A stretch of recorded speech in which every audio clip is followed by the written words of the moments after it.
Welcome to Business Owners Speak Out, our podcast where we talk about business owners and their trials, tribulations, successes, and all the things they have going on. So we are here today with Jamilah, who is near and dear to my heart. Welcome, Jamilah. Hi, happy to be here. Yeah, so Jamilah is going to be talking about two different organizations that she's a part of. And so we're going to hear a lot about the for-profit and nonprofit that she has. And Jamilah, why don't you just go ahead and start off and tell us who you are and how you started these businesses? Okay. Again, my name's Jamilah Robinson. I've been a small business owner since 2016, where I took the big leap of faith that they like to say, from having a corporate job and showing up at a 9-to-5 that I was miserable at, by the way, and figuring a way to get out of that. So back in 2014-15, I started doing some social media management for my church. And they said, hey, we noticed all the great work you're doing here, and it's a lot of effort. We'd like to pay you for it. I said, oh, okay, well, maybe I could thank you, first off. And then I was like, well, maybe I could get other people to pay me for this. And so, I'm a very logical person. Like, I got to have a plan for everything. I can't just up and quit my job and try to do this thing, right? So I came up with a business plan, acquired a few clients while I was still there. And then I said, Lord, I think it's time. And so we quit, and I started working my business full time. That came with a lot of interesting new trials, because you don't know what you need to know until you do it, right? And so lots of learning opportunities in that leap of faith and that jump and transition into small business ownership. Yeah. Like it all becomes, on you to figure out. And people, business owners, I feel like give themselves such a hard time for not knowing. But like you said, you don't know until you know. And why would you know? You were never taught it. You were you taught yourself how to do social media management or website management. You did not teach yourself how to run a business. Not all the things. Right. And so so it's awesome that you did learn along the way and have grown. What's the name of that business? It's called J. Robinson Digital Media Services. We've now structured our services to help specifically nonprofits, because as I've begun to walk in the nonprofit space as a nonprofit leader, I've noticed that they need help with these online marketing tools. They might be aware of them, but they don't know how to use them and optimize them to the maximum effort.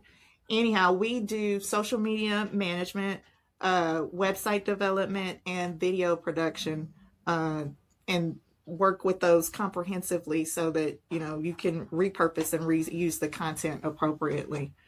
But, I've been doing that for the last 8 or so years. And then, back in 2018, I experienced recurrent miscarriage. It led me to depression and seeking help through a support group. In that support group, I found a safe space to talk about my feelings and to, get on that grief journey and support that I needed to process my feelings. And I made some lifelong friends in that support group, friends that helped me form the service for our pregnancy loss community that is called Missing Pieces Support Group. And we serve our community of women who've experienced pregnancy loss through a care package offering, as well as a support group program. Both service offerings are free to the community, and we've been doing this effort since 2021. So we're still fairly new. We're learning things, but we're happy to learn and share with other nonprofits everything that we've learned, just to make the path a little bit easier for those behind us. So both efforts have my heart. I enjoy doing what I do daily in both worlds. So and it's nice to see them marry finally too. Yeah, definitely. And so how can people support each one, right? So you're looking for nonprofits for the for-profit business. Correct. And then it's just individuals who have suffered a miscarriage or pregnancy loss, or people who know people who have suffered a miscarriage, and then also doctor offices, right? So tell us a little bit about more who you're looking for to fill those seats. Right. So in the for-profit space, I'm of course looking for nonprofits who can set aside a budget to help with those marketing efforts. We do have marketing packages that you could purchase for continuous service, but we do some one-off offerings like graphic designs for specific projects, or if you need help with social media presence for an event, we can work together to figure out what that pricing looks like for you. So something that I've done to increase my presence in the nonprofit space for the for-profit business is I've been hosting quarterly networking meetups, specifically for startup nonprofits and those who are looking to network with other nonprofits. And it's created a sense of community. Yeah. Like, we have learned to lean on each other for things, to ask each other for resources, or, hey, what are you doing to help solve this problem in your nonprofit? And it's been great because people have been very open and transparent and helpful. And, they now know to rely on me as a marketing resource for when they need that type of help. So we've got an event coming up, actually, July 28th from 11 to 2. We call the networking events Sunday Social because they're hosted on Sundays. We have brunch, and we drink a little. We have mimosas and, wine and beer. And we do also have an educational opportunity during that event where a featured speaker will come and talk about their level of expertise in a field and share how it applies to the nonprofit community. So, yeah, if you know of any nonprofit leaders that would be interested in networking and getting to know other nonprofits in the Houston Metroplex, please send them my way. And so where can people find information about these events if they can't make this one, or if this podcast, they don't watch it for, 2 more months? Where would they find information on any of these events? Sure. You can follow me on social media. My handles on all platforms, Facebook, Instagram, and Twitter, are Twitter and LinkedIn. If you go to LinkedIn, search J. Robinson Digital Media Services, but the handles on Facebook, Instagram, and Twitter are at J. Robinson DMS. We post at least once a week about the upcoming event, and we're also on Eventbrite too. So if you search Sunday Social in Houston, Texas, you'll see a picture of a group of happy people waving and smiling because we built that type of community around it. And the event is, again, July 28th, and you can get your tickets now. Yeah, I think that's a super powerful event because everybody there has the same passion, which is helping people and providing a service to people who are in need. Yes. And so I think that just like the joining of all of the different ones, and I'm sure there's so much that you guys can do together. Right. There have and become partnerships out of this thing. People are co-hosting events. They're learning about new resources. It's just been a beautiful thing to watch as the community grows and figures out how to depend on each other. Yeah. And then as far as so that's a little bit of both, but as far as Missing Pieces goes, the nonprofit, what are you specifically looking for there? And how can people find events and things that you're doing to support? Yes. We're on a lot of online platforms. We have our website, missingpiecessupportgroup.org, and then you can find us on Facebook, Instagram, and Twitter at Missing Pieces Support. That's the handle. We're also on LinkedIn. Just search for Missing Pieces Support Group. We talk about we post content that is relatable to our community, as well as talk about the events that we host here locally in Houston. So if you're looking to get involved in an event or helping, please follow us on social. That's going to be the best way to get the most recent information. And then you, of course, can look at our website. But outside of hosting those events and finding those who need our services, We are also doing partnerships with distributing our care packages at women's clinics, with doulas, at birthing centers. Ultimate goal is to get into hospitals where a lot of these losses occur, so that no woman or family leaves empty-handed and feels like they don't have a next step resource to move forward with what we've termed and coined life after loss. So we're always looking for head nurses in hospitals, practitioners in OB-GYN offices, someone with a level of authority within the clinics and the birthing centers who we can connect with to make that distribution agreement. So again, women don't have to leave alone and have to figure it out on their own. That was one of my main issues with the miscarriages that I encountered, is because, they were so early in the pregnancy. There's not a lot of resources out there to tell you how to deal with this. Like, they just treat you physically and then send you off on your way.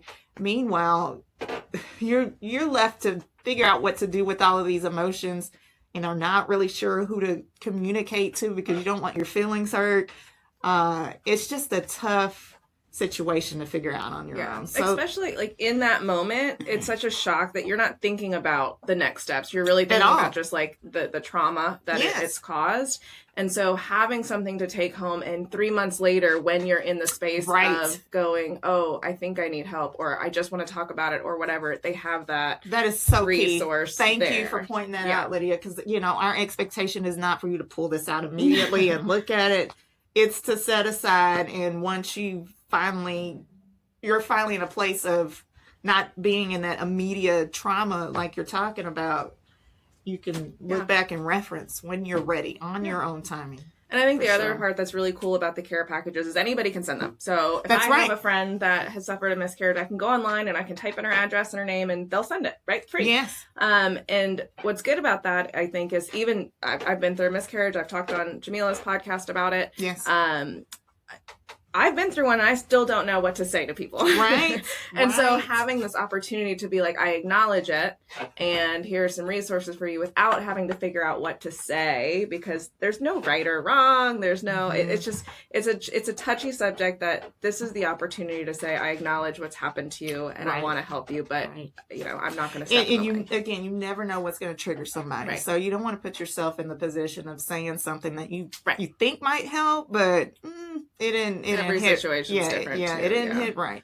Yeah. So we're encouraging people to say less and be more of a presence in that person's life. And then if you feel like you need to do something, do exactly what Lydia suggested. Go to our website and fill out the care package form for them, so that they get something tangible to begin that self-help and grief support journey. And on that note, these aren't free. They are free to send. They're free to community, yes. But they cost a pretty penny to make. Yes. Right? And so I know you guys are looking for donations and reoccurring donations. Yes. So it can be as little as $1 a month if they really wanted to do that. But absolutely, just go online and just go to that donate button, and whatever your heart feels, if it's a reoccurring donation, it could be $5 a month. It still makes a big difference in the scheme of things. Absolutely. But there's we are also working with creating partnerships and sponsorships to help put together these boxes. So if you are a business owner in the health and wellness community space, where it might be a good idea for you to partner with us, we're looking for that opportunity to not only help get you online exposure, but to help us fund these care packages. So again, if you're interested in a partnership like that, reach out to us on our website, fill out that contact form, and I or someone else on the board will reach out to you about that opportunity.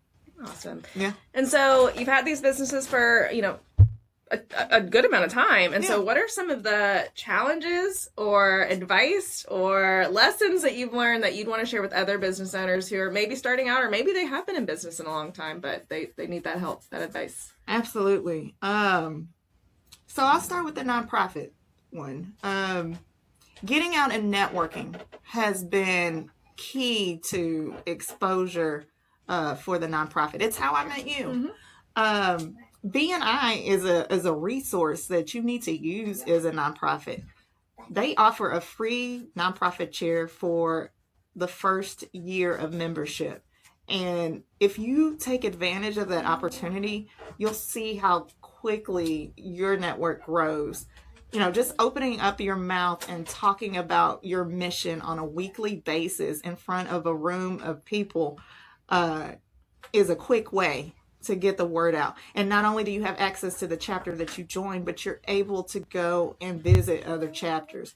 It has been a tremendous help for our nonprofit, and I would definitely recommend that's where you start with getting out and talking to people, and then creating that community presence through events and that type of outreach is very helpful.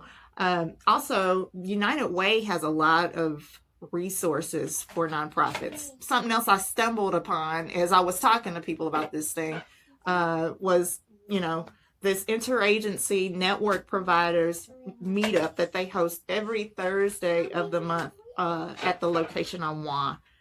There's another location in Fort Bend, and I believe their meetups are Fridays, but you can just go to UnitedWay.org and look for those opportunities to meet up with the nonprofit community. You'll find out about events that are going on. You'll find people to partner with. They even offer a table for you to put your marketing materials out, and they give you an opportunity to talk about your events. So again, networking and establishing that community presence is key. Another jewel that I stumbled upon not too long ago, because we're putting together a 5K, is the Houston Tool Bank. And they are a nonprofit that serves the nonprofit community by providing rentals at like deeply discounted prices. So if you're hosting an event that needs tables, chairs, even generators, they've got this inventory list of things that you could get at prices you would not believe. That's Lydia. Awesome. It's amazing. So yeah. One, get out there and network, because you're just going to open yourself up to a bunch of opportunities. And that's something that I had to learn within my for-profit business too. I was relying a lot on just word of mouth to bring in those, new clients, and, not connecting with anyone because, my work is all online. So, this networking event that I've created within my own business has elevated the level of exposure.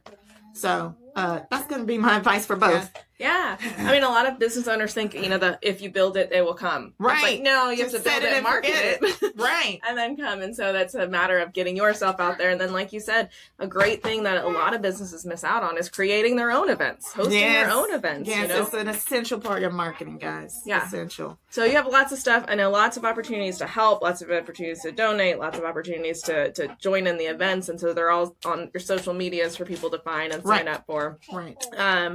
What other ways can the listeners support you right now? Oh, goodness. How do I answer that? All the things. Yeah. We always need in-kind donations, financial donations. There are opportunities to do both. Like if you go out to our website and look at the items that we are placing in our care packages and simply want to donate those types of items, you can ship them to our P.O. box, and we will happily include those. So it's one less thing to have to buy for the care package. And then we also host care package drives. And if you're interested in hosting a care package drive, we have a process now set up where you can do that yourself amongst your own community. It not only helps create awareness for our cause, but you're able to gather people around this cause to donate to the things that will help us serve our community. So we're really excited about that. If you know a nonprofit leader that is struggling with figuring things out, by all means, please send them my way, either through, my website, a DM, through one of my social media platforms, just so that I can get them connected to our community of nonprofits, and they can start networking, figuring things out, and I can, be a resource when they need those marketing needs. Yeah. And I would say, if you're not one of those people that are like, well, I can't do any of that for some reason, I don't have the business that can support that, I don't have the whatever. Another huge thing is just sharing the social media posts. Yes. A big part of what you do is just bringing awareness. Right. I remember when I had my miscarriage, and we've talked about this, I didn't know anybody else. I knew like one other person who had a miscarriage before. Mm-hmm. And once I had mine, it was like, everybody was like, oh, me too, but nobody talks about it. Right. And I would have felt not better, but at least not as alone had I known that when it happened. And so, I think just the awareness. So share a post, share anything about the organization so that more people know that this resource exists, and it's a lot more common, than a lot of people understand. So I say this all the time. It's a shame that in 2024 this conversation has not been normalized, and that people are still left to feel isolated, like they're broken, when in reality, like you just said, it is common. So common. It's very common. So yes, that's great advice. You should have answered the question for me. Thank you, Lydia. Share our content, please, on both the for-profit platforms and the nonprofit platforms. You will reach somebody that needs that assistance. Yeah, definitely. Awesome. And so we like talking about the business stuff with you, and I know you're super busy, but what do you do outside of business? Do you have any hobbies, any fun things, any special talents, secret talents? Fun. This is all fun. Yeah, it's all fun, right? So I've learned that you have to make time for the things that you like to do. So before the kids and before the businesses, I was an avid runner. I've run in 5 or 6 half marathons and a ton of 5Ks and 10Ks. I'm not able to participate in the race events as often as I like to, but I still run. Yeah. It helps clears my head. It's one of the first things that I do in the morning after knocking out a little bit of work while it's still quiet. Another thing I like to do is play the piano. And so I've been making 15 to 20 minutes of time in that quiet space, because I wake up super early, guys, like 2 o'clock, which is why I go to bed so early. But it's because I found that I'm a natural early riser, and my house is quiet. Yeah. Nobody's bugging me. No clients, no kids. Nobody wants my attention at that time. They're all asleep. So it's like, okay, well, I'm going to take this time to wake up, meditate, talk to God for a little bit, play a little piano. And then I do knock out some of the harder work that needs my specific focus during those hours. And then I'll go for a run before I get my day started with everything the kids need and the rest of the business duties. Yeah, and I think that's an amazing piece of advice as well. I don't do it because I am not a morning person. It's not for everybody. But Ben does it, and it is impressive for anybody who, I'm not saying I can't do it. We don't use the word can't. No, I don't want to. No. But that's important to know, too. Yeah, play to your strengths. If you're a night owl, you do these things at a nighttime. But if you're an early riser, but the point of is make sure you are taking time to yourself, because you can get so burnt out doing so much for other people, doing so much for the business, doing so much for kids, so forth. And if you can't tell, by the way, sorry about a little background noise. We do have a little munchkin in the background. We do. We'll have to have her come say hi in a second. Yeah, sometimes you have to bring the kids. But make sure you are taking time for yourself as a business owner, as a professional, because you will get burnt out if you don't. So, you will. Yeah, I'm glad you make that time for yourself. Now, is there anything else that we haven't talked about that you are just dying to tell us, or do you think we have covered it all? I think, you know what? Thank you for asking. So we have a 5K coming up that we just got approval with the city for. It's going to be and this is through Missing Pieces. So it's going to be in October, the last Saturday in October, October 26th at McGregor Park at 8:30. We're going to start promoting it in June. So, follow our social handles now so you can have this information. Anyways, it aligns with Pregnancy Loss Awareness Month. And, it's a way to gather a sense of community and support for, women and families that are going or have been through something like this. We are also hosting an in-person support group beginning September 15th at Mala Market, which is near Gray out in... Coolest little space. Oh my gosh, isn't it great? I forgot you'd forgotten there. Space. You had gone there. Anyways, it'll be there. And the women that participate in that support group will also get an opportunity to participate in the 5K. That will be the last, session meetup that they have. Oh, awesome. So yeah, they'll get to come out and see a community of supporters. Yeah. So we're really excited about that. That's awesome. Yeah. Yeah, she is. I mean, there's even like 5 other things in my head that I'm like, oh, and this, and this, and this. So we can get going forever. We can get going, but I think we'll cut it off here. And what I will just say is make sure you are following them on social media because they do have so many opportunities, so many just things going on that you can get involved in, support, share with people who have that passion to help. Yes. So yeah, make sure you do that today. Right now, follow, just click on whatever's below or above because we'll have it tagged. But we do appreciate you being here, Jamilah. This has been great. It's always good talking with you. Yeah.